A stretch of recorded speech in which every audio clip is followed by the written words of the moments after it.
이제 주님과 함께 풍성히 누리는 삶이라는 제목으로 두 번째 말씀을 나누게 되니 감사를 드립니다. 제가 가정을 처음 떠나서 객주로 나갔을 때 서울로 유학을 갔기 때문에 조그마한 방을 하나 얻어줬고 조금 약간의 짐을 들고 가서 거기에서 이제 첫날을 보내게 됩니다. 그리고 어머니께 편지를 썼어요. 잘 왔다고. 그때는 우리 집에 전화가 없었습니다. 전화가 가정마다 보급된 데는 꽤 오랜 시간이 흐른 다음이었었죠. 그 편지를 썼는데 어머니께서 받으시고 바로 답장을 해주셨습니다.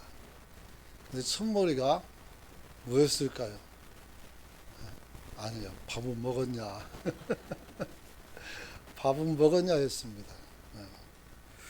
아니, 뭐, 굶지는 않을 텐데, 꼭 그럴 필요가 있을까? 그랬죠. 또 첫 번째 전화가 가설이 되고 전화를 드렸습니다. 그랬더니 또 똑같은 말이에요. 너는 밥은 먹고 다니냐? 밥 안 먹으면 죽습니다. 그죠? 잘 먹고 잘 사는데 그게 또 그렇지 않은 것 같습니다. 결혼하고 아이를 키울 때도 어머니는 항상 묻습니다. 너 밥 먹었느냐? 그리고 심지어는 나가서 회식하는 것도 알고 있는데도 불구하고 들어오면 밥 먹고 왔냐 이렇게 물어봐요. 그래서 지금은 천국에 계셔서 밥 먹었냐고 이렇게 묻지는 않지만 한 번은 그런 말을 좀 들어봤으면 좋겠다라고 생각을 했었어요. 그랬더니 사모가 눈치챘는지 소리를 치면서 밥 먹으러 오라고 아침에 대방에 있는데 막 불렀어요. 여러분, 밥이란 게 뭡니까? 그냥 흔한 것이죠. 그렇지만 우리가 이걸 안 먹으면 살 수가 없는 것입니다. 그래서 성경에도 하나님께서 양식이란 말을 몇 번이나 언급했는가 보니까 120절에서 언급이 되는데 124번이나 이 양식이라는 단어가 들었어요. 그래서 하나님께서도 우리가 밥 먹고 살아야 되는 것을 아는구나 하는 생각을 가져봅니다. 사람이 밥을 먹을 때 얼만큼 먹으면 가장 좋을까요? 배가 부른 듯 안 부른 듯 할 때가 가장 좋습니다. 그래서 우리가 밥을 먹을 때 어떻게 돼요? 적당히 먹는 게 좋죠. 그런데 중요한 것은 사람들은 하루에 3끼 그 정도 먹을 수 있으면 우리가 족한 줄 알고 살아야 되는데 그렇지 않죠. 다른 사람의 밥값까지도 내가 다 가지고 있어야, 즉 다시 말하면 다른 사람보다 내가 많은 재물을 모아야 내가 잘 되는 줄 알고 생각을 합니다. 우리에게 필요한 것은 하나님께서 40년 동안 광야에서 우리에게 필요한 것을 다 주셨어요. 그게 뭐예요? 밥하고 물이었어요. 그리고 신발이나 옷은 떨어지지 않도록 역사하셔서 그대로 빠르게 말하면 여전히 똑같은 옷이 있었기 때문에 문제가 없었다 이렇게 말할 수가 있습니다. 그래서 하나님께서도 광야에서 우리를 먹이는 데 있어서 조금도 소홀함이 없이 일하셨어요. 그리고 마태복음 들어가면 그런 말 있죠. 무슨 말 있습니까? 너는 무엇을 입을까? 먹을까? 염려하지 말라고 했어요. 이것은 이방인들이 다 행하는 것이고 너희는 뭐라 했어요? 너희는 그 나라와 그 의를 구하라 했어요. 할렐루야. 우리 하나님께서는 우리에게 먹을 것이 필요한 것을 알고 계세요. 우리 어머니가 항상 밥 먹었냐고 물었던 것처럼 그렇다고 해서 굶고 다니는 건 아닌데 그래서 계속 안부를 묻는 것처럼 하나님께서는 우리가 먹는 것을 늘 공급해 주시고 채워 주셔요. 그 누굴 통해서든지. 그래서 여러분들이 밥 먹기 싫어서 굶는 사람 빼놓고는 다 자기 양의 식사를 할 수가 있습니다. 근데 하나님께서는 우리가 먹고 사는 것에서 끝나는 것이 아니라 우리에게 조금 더 가치가 있는 삶을 살기를 원하셨습니다. 왜냐하면 하나님께서 사람을 만드시고 생육하고 번성하라, 땅에 있는 모든 것을 다스리라 했어요. 내 자신만 생존하는 것이 아니라 타인의 생존도 우리가 어떻게 해야 돼요? 염려하고 기도하고 돌봐야 돼요. 그것이 바로 뭡니까? 하나님의 나라와 의라고 할 수 있는 거예요. 하나님의 나라라는 것은 하나님이 다스리는 나라예요. 그 의라는 것은 하나님의 선하심, 하나님의 의로우심이 나타나는 것이죠. 오늘 저와 여러분들이 오늘 그런 은혜를 누릴 수 있는 저와 여러분이 되시길 축원합니다. 특별히 예수님께서도 마태복음 15장 32절 보면 무리들이 있었을 때 그들을 불쌍히 여기시면서 하는 말이 이 사람들이 이미 사흘째 먹을 것이 없었다. 더 이상 가면 안 된다. 기진해서 굶으면 안 되겠다 해가지고 내가 굶겨 보내지 못하겠다 이런 말씀이에요. 내가 이들을 먹여서 보내줘야겠다 이렇게 말하죠. 여러분, 하나님께서는 여러분들 밥 굶는 거 싫어하십니다. 열심히 드시길 축복합니다. 목사님들은 한 번씩 하나님께서 혹독하게 훈련을 시킬 수 있습니다. 그런 이제 금식을 하게 되는데 뭐 하루 이틀 하는 게 아니라 20일, 30일, 40일 이렇게 하죠. 저는 20일밖에 못했어요.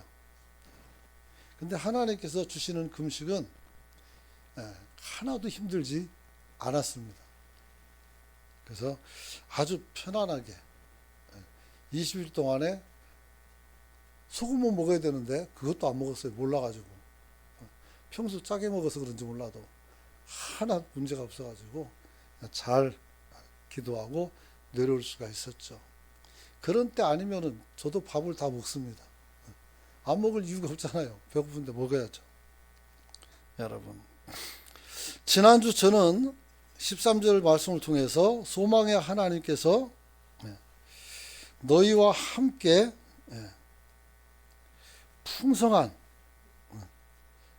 그런 은혜를 주신다는 것을 말씀을 드렸습니다.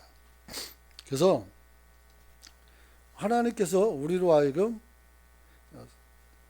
믿음 안에서 또 충만하여 성령의 능력으로 소망이 넘치게 하기를 원한다는 13절 말씀을 통해 가지고 여러분들에게 누가 우리를 충만하게 하느냐 물었었고, 그것이 바로 우리가 하나님께서 우리에게 주시는 소망, 희망이라고 했습니다. 그래서 희망이 없으면 살 수가 없다 그랬어요. 희망을 갖는 사람은 풍성할 수가 있다라고 여러분들에게 말씀을 드렸습니다.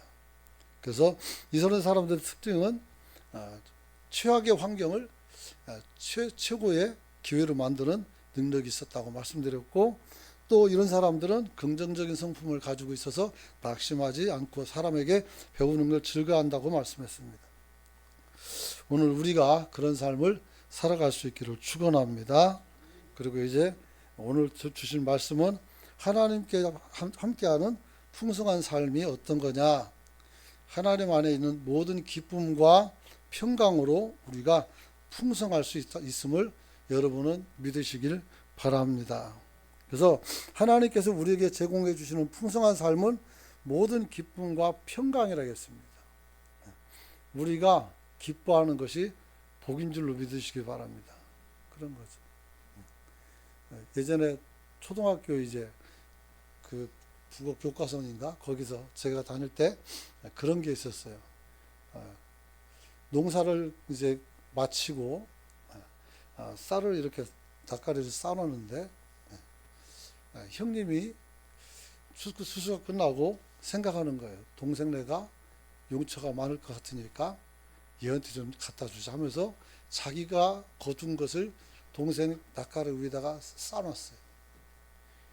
그리고 그 다음날 갔더니 내 것이 도로 똑같았어요. 도로 낸 것은 분명히 있는데 그것이 표가 안 나도록 똑같이 되는 것을 보게 되죠. 그래서 보니까 동생도 똑같은 마음으로 우리 형님에게 용처가 더 많으니까 내가 우리 형님에게 갖다 줘야 되겠다 하면서 형이 갖다 놓은 것을 자기는 또 갖다 놓은 거죠. 이게 뭡니까? 형제간의 기쁨이 아니겠습니까? 오늘은 추석은 아니지만 내일인가요? 내일이 추석이지만 여러분들이 이런 마음을 가지고 명절을 보낸다면 하나님의 큰 은혜가 넘쳐날 수 있는 줄 믿으시기 바랍니다. 많은 사람들은 하나님께서 우리에게 제공해 주는 이 풍성함을 통해서 우리가 항상 기쁘게 살 수 있다라고 생각을 하기도 합니다. 그러나 사업이 잘 되고 집안에 우환이 없고 모든 일이 형통하고 그리고 이런 것들을 다 풍성이라고 볼 수는 없다라고 말씀을 드렸어요. 그럼 어떤 게 풍성일까요? 그것은 하나님께서 말씀하시는 풍성은 한번 따라서 합시다. 내 속에서 시작되는 풍성함이다. 이 풍성함이 내 외형적인 것으로 되는 것이 아니라 내 마음이 채워져야 어떻게 돼요? 풍성하다는 거예요. 그래서 내가 아무리 많은 것을 가지고 있더라도 내 마음이 안 채워지면 어떻게 돼요? 남의 것을 뺏을 수밖에 없어요.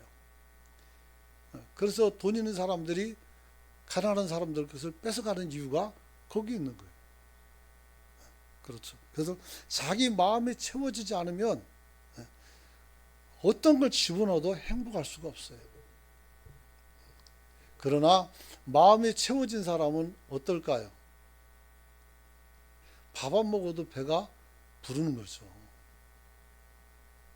그래서 여러분들에게 자주 말씀드렸지만 예전에 배고플 때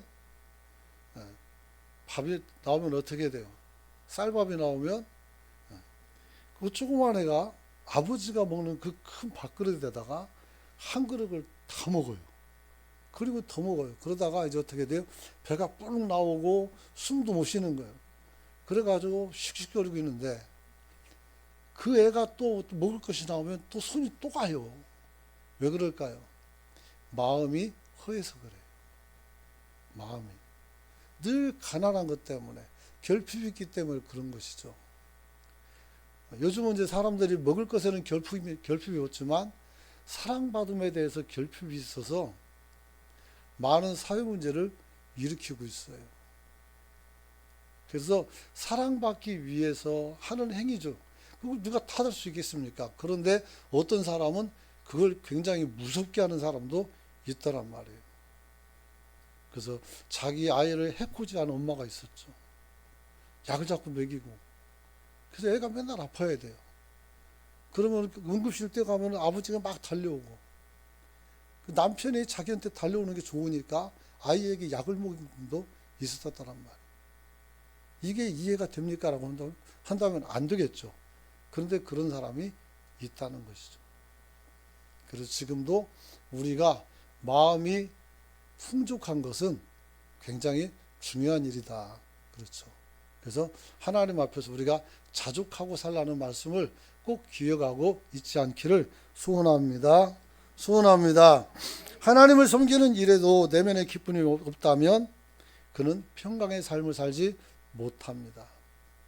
예수님의 12제자가 예수님께서 예루살렘으로 올라갈 때 이 사람들은 이제 영광을 봐야 되기 때문에 막 흥분되고 감사하고 막 그래야 되는데 이 사람들이 뭘 했어요? 싸웠어요. 자기들끼리. 왜 싸워요? 이 사람들의 내면 속에 하나님을 따르는 마음이 있지만 그 하나님을 따름으로 말미암아 주어질 보상에 대한 기대가 있었다는 겁니다. 그래서 서로 간에 다투는 거예요. 내가 더 큰 자다. 내가 너보다 예수님의 인정을 더 받은 자다. 이런 사람 있죠. 교회도 마찬가지예요. 누군가에 의해서 인정받기 위해서 여러분들이 뛰지 말고 하나님을 위해서 인정받기 위해서 뛰시고 그리고 거기에서 자족함을 누릴 수 있기를 축원합니다. 그 사람들의 자리가 얼마나 복된 자리입니까? 12제자의 자리예요. 이 사람들은 요한계시록 보니까 24장로 중에 들어가죠. 12장로는 어디에요? 지파장들. 그리고 12장로는 사도들이에요. 그래서 24사람이 그 영광의 보좌에 올라가는 거예요. 얼마나 위대한 자리예요. 그런데 이 사람들이 어떻게 돼요? 예수님이 왕이 되면 나는 영의정해야지, 나는 좌의정해야지, 니까지 있게 무슨 영의정을 해, 내가 해야지, 이러고 싸운 거예요. 여러분, 사람의 마음이라는 것은 얼마나 깊은지, 지구상에 있는 것 모든 것을 갖는다 할지라도 우리 마음은 채워지지 않을 거예요. 어떤 것을 다 하더라도 사람의 마음을 채울 수 있는 방법은 없습니다. 사랑도 마찬가지예요. 사랑을 하면 할수록 더 좋기도 하지만 누군가가 거기에 애착을 가지고 성격이 좀 이상한 사람 만나면 어떻게 돼요? 다른 사랑을 계속 요구하기 때문에 결국은 어떻게 돼요? 그 사랑을 유지할 수가 없게 되는 경우가 있죠. 그래서 황혼에도 이혼하는 경우가 있는 것을 보게 됩니다. 그러므로 여러분들은 서로 간에 만족하고 살아갈 수 있는 저와 여러분이 되시길 축원합니다. 축원합니다. 그렇죠. 그래서 우리가 무슨 일이 잘 되는 것도 기뻐하지만 또 잘못된 일은 우울해하는 것도 당연하지만 하나님의 풍성함이라는 것은 오히려 우리가 잘못됐을 때도 우리 마음을 굉장히 넉넉하게 하고 평화롭게 하고 오히려 하나님을 찬양하게 할 수 있음을 믿으시기 바랍니다. 그래서 하박국이 그랬잖아요. 무화과 나무에 열매가 없고 포도나무에 열매가 없고 양떼도 없고 소떼도 없고 아무것도 없어요. 근데 나는 여호와로 말미암아 기뻐한다 그랬어요. 여러분, 이게 바로 마음이 채워진 사람의 은혜란 말이에요. 근데 우리 마음을 채워주는 것 딱 한 가지 있어요. 제가 드리는 사랑은 한계가 있지만 하나님의 사랑은 무한대입니다. 할렐루야. 그 하나님의 사랑으로 여러분이 채워줄 수 있기를 축원합니다. 그러면 남편에게 굳이 사랑을 구걸이라는 말은 그렇지만 요구할 필요는 없어요. 물론 남편을 사랑해야 돼요. 남편도 아내를 사랑해야 돼요. 그러나 하나님의 사랑으로 꽉 채워버리면 거기서 우리는 만족하여 복되게 살아갈 수 있는 줄 믿으시기 바랍니다.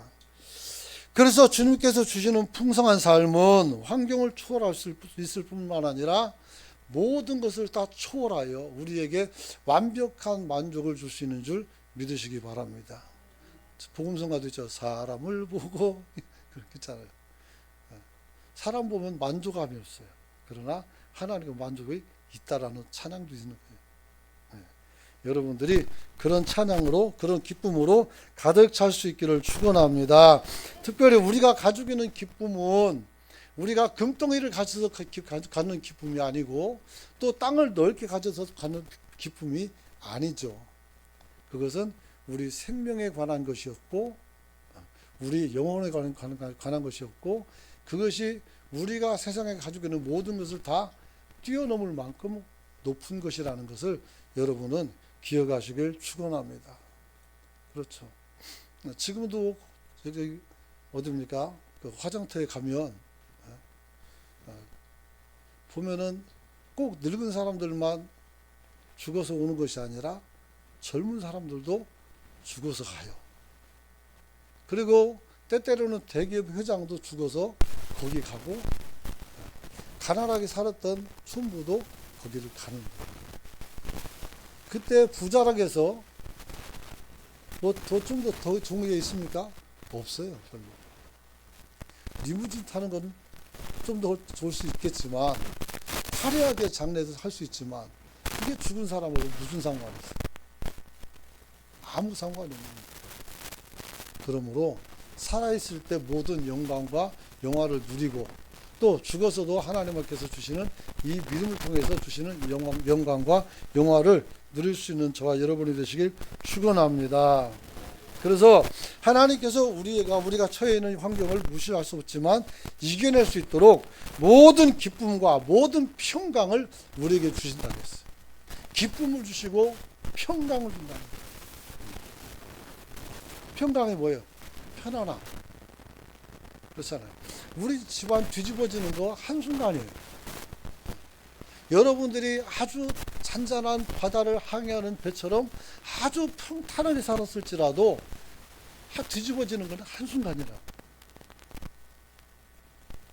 누군가 배에 구멍 하나 떨어지면 어떻게 돼요? 대책이 없어요. 그러나 우리 하나님이 선장이 되시고 우리 하나님이 우리를 이끄시고 보호하시니 오늘도 여러분들이 복되게 살아갈 수 있고 오늘을 또 힘있게 살아갈 수 있는 줄 믿으시기 바랍니다. 여러분, 사도 바울은 특별히 하나님 앞에서 환경에 구애받지 않고 하나님의 주시는 기쁨과 평강으로 가득 찬 삶을 살았던 분입니다. 그가 예루살렘에서 성전에 들어갔다가 이방인을 데리고 성전에 들어갔다는 오명이죠. 오해죠, 사실은. 근데 그 거짓말을 해가지고 거기서 잡혀서 여러 가지로 많은 신문을 당하고 이제 어디로 가냐면 로마로 끌려갈 때였습니다. 그때 오늘 그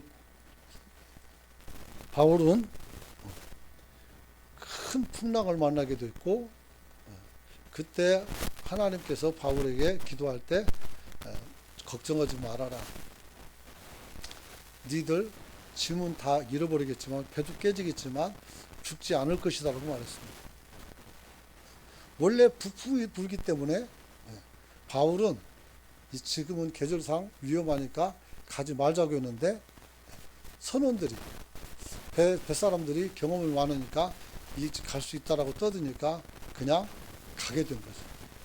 그래서 나중에 책망을 하죠. 내가 그때 가지 말아서 가지 말지 왜 말 안 듣고 그러냐 하면서 있다가 유락으로 광풍이 불으니까 어떻게 돼요? 큰 해를 당하는 거죠. 그래서 결국은 배가 아무추에 걸려서 깨지고 사람들은 죽기 싫어서 모든 짐을 바다에다 던졌어요. 그리고 그 다음날 이제 잔잔해져서 바울이 배에서 내려서 사람들을 이끌고 섬으로 들어가죠. 그때 사람들은 굉장히 놀랐죠. 그래서 그들이 저녁에 돌아오니까 거기서 불을 피고 있을 때 거기서 또 바울이 이렇게 불막대기로 불 필 때 뱀이 나와서 손을 또 무는 그런 일들이 있었을 때 사람들은 저 사람은 죄를 많이 져서 여기서 나와가지고도 죽는 거다 보다 하면서 오해했지만 안 죽는 거 보고 신이라 이렇게 말했죠. 어쨌든 중요한 것은 어떤 절박한 상황 속에서라도 하나님을 믿고 의지하고 주님 주시는 평강이 있다면 저와 여러분에겐 살 길이 열리는 줄 믿으시기 바랍니다. 특별히 억울하게 감옥에 갇혔을 때도 고린도후서 7장 보면 이런 말을 해요. 너희를 향하여 말하는 나의 담력도 크고 너희에 관한 나의 자랑도 크도다. 내가 위로로 충만해졌으니 우리의 모든 환난 가운데서도 나는 기쁨으로 차고 넘치는도다. 나는 기쁨이 차고 넘친다는 거예요. 기쁨이. 뭐가 그렇게 기쁠까요? 감옥에 있는데 주님을 위해서 내가 살기 때문에 그런 거예요. 그렇죠. 그래서 일반 정권에서는 목회자들을 지금 이제 잡아넣었으니까 잡아넣을 수도 있어요. 그 사람 물리적으로. 그러나 그렇다고 해서 목회자들이 그렇게 뭐 어려움을 겪거나 그러진 않을 것 같아요. 왜냐하면 그 안에 하나님이 있고 하나님이 주는 평강이 있다면 우리는 살 수가 있죠. 그렇게 산 사람들은 누굽니까? 외정시대 때 신사참배를 하지 않고 이렇게 버텼던 목사님들하고 장로님들 그런 분들이죠.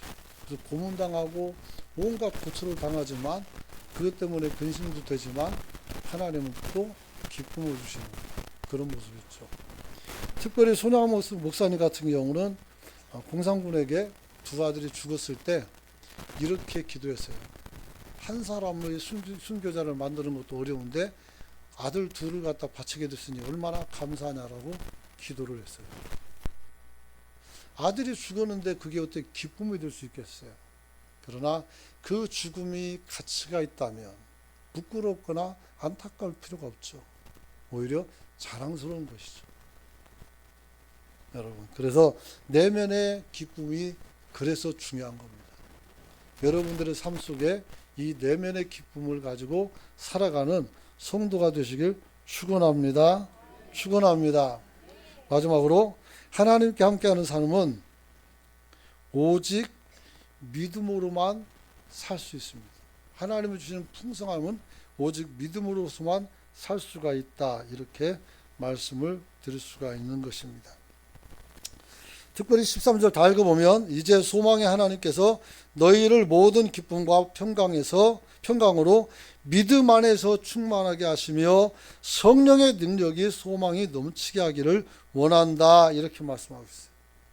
여러분, 하나님께서 풍성한 삶을 우리에게 주실 때 그것이 믿음 안에서라는 제한을 두고 있습니다. 우리가 아무거나 해가지고 기쁨이 충만한 것이 아니라 믿음 안에 주시는 이 기쁨이 또 믿음 그 은혜가 우리로 하여금 풍족한 것을 말씀을 하고 있는 것을 보게 됩니다. 우리가 구원받았다는 것은 어떤 의미를 가지고 있습니까? 믿음으로 한 발자국 뛰었다는 의미를 가지고 있습니다. 우리는 믿음으로 영적 생활에 한 발을 내딛기 때문에 우리는 계속해서 이 믿음을 가지고 살아가서 나중에 영원한 생명까지 얻을 수가 있게 되는 것입니다. 여러분, 오늘 저와 여러분이 여러분의 안에 있는 믿음을 다시 한번 잘 살펴볼 수 있기를 축원합니다. 축원합니다. 믿음 없이 사람이 풍성한 삶을 살 수 있겠습니까? 그렇지 못합니다.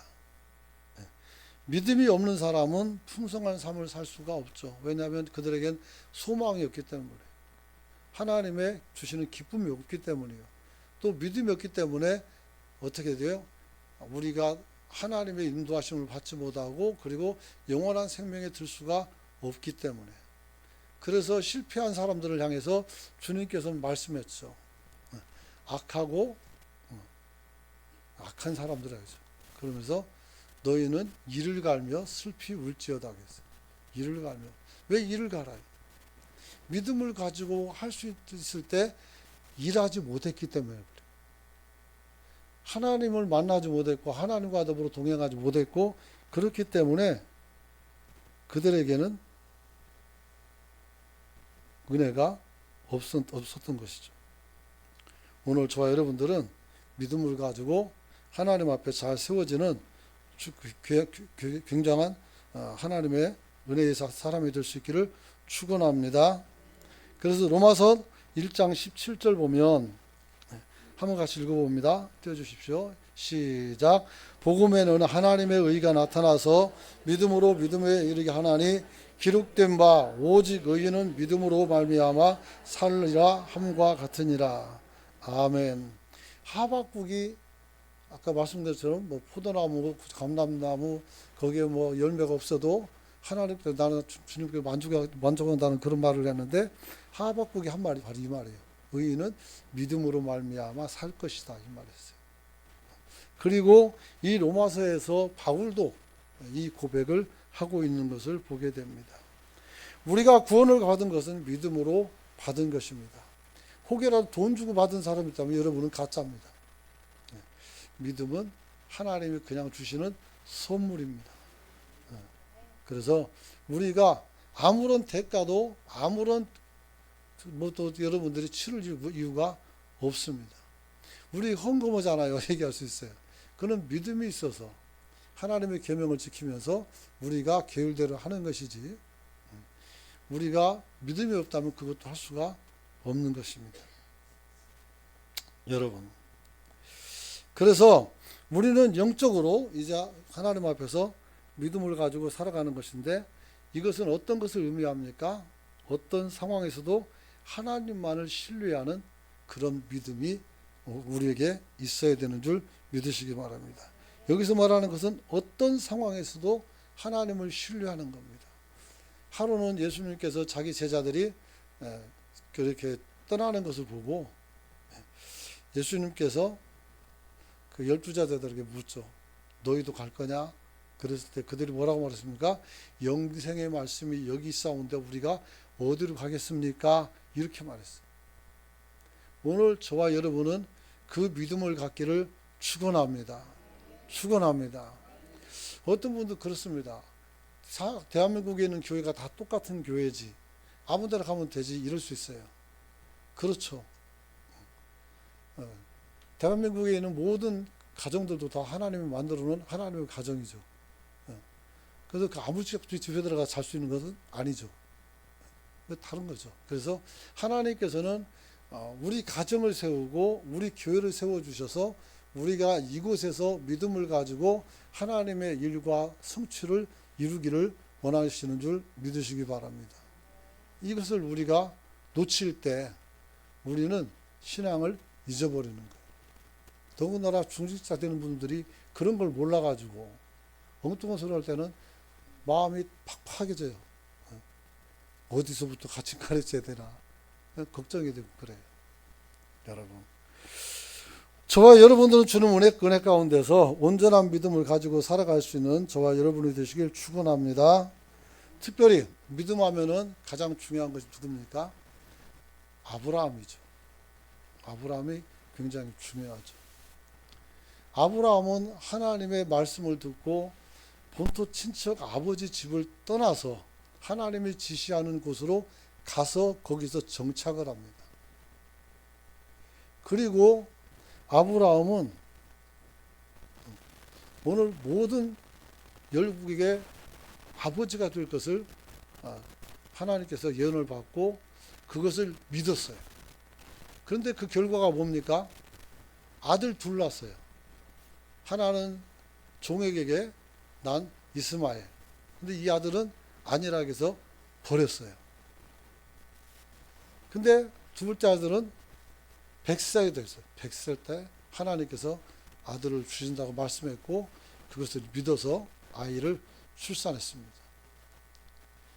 그 아이 하나, 이삭 하나, 요거밖에 안 받았어요. 근데 하나님께서는 이 이삭을 통해서 내게 주신 약속을 펼칠 것을 믿은 것이죠. 그러므로 하나님께서 아브라함에게 네가 나를 얼마나 사랑하는지 내가 봐야 되겠다 하면서 그 이삭을 죽이라고 했을 때, 달라고 했을 때 아브라함은 신속하게 순종할 수가 있었어요. 왜 그랬을까요? 하나님께서 분명히 나에게 약속을 주셨고 그리고 약속의 아들이 이삭인데 하나님이 들어가면 하나님의 약속이 깨지는 거잖아요. 그러니까 하나님의 약속을 믿은 거예요. 그게 바로 뭐예요? 여호와 이래요. 하나님이 준비하는 거예요. 나의 인생과 이 아이의 인생을 준비하는 거죠. 우리가 그 믿음을 가져야 돼요. 어떤 때는 우리 집 애들도 쟤들 참 저렇게 하면 안 되는데 하면서 믿음지 않을 때도 있죠. 어떤 때는 신뢰가 팍 갈 때도 있어요. 그렇죠. 근데 중요한 것은 하나님이 나에게 주신 은혜가 있고 이 애들에도 분명히 주실 은혜가 있어요. 나는 그것을 믿고 하나님께 이 아이를 맡기는 거예요. 똑같아요. 아브라함하고 똑같은 거예요.